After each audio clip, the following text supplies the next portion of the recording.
کیونکہ وہ ان کی جب بھی آمدن بڑھتی ہے تو اس میں سے وہ خرچ کر دیتے ہیں۔ جیسے کہ ہمارے گھر میں ایک دادی ماں کام کرتی ہیں،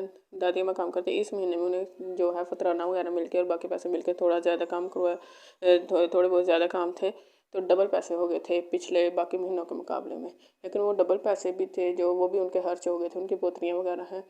تو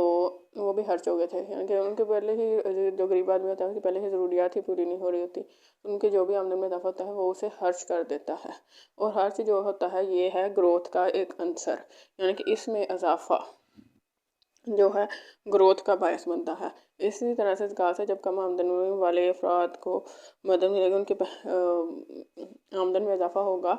تو وہ اپنا خرچ جو ہے پہلے سے زیادہ کر دیں گے، یعنی کہ اکانومی میں خرچ جو ہے بڑھ جائے گا۔ یہ ایک کی مثال ہے، لیکن اس زکوٰۃ جو ہے وہ سب غریب آمدن والے غریب لوگوں کو ملنی ہے، تو اس سے جو ہے پھر آمدن بڑھ جاتی آمدن بڑھتی ہے تو پھر اس سے وہ خرچ جو ہے بڑھا دیتا ہے، خرچ جو ہے وہ سب سے زیادہ بڑھاتا ہے جب بھی اس کی آمدن بڑھتی ہے، باقی لوگوں کے مقابلے میں جو مڈل ہوتی ہے یا اپر مڈل ہوتی ہے یا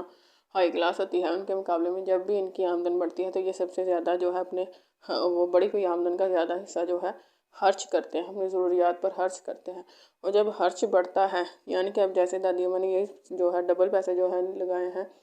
تو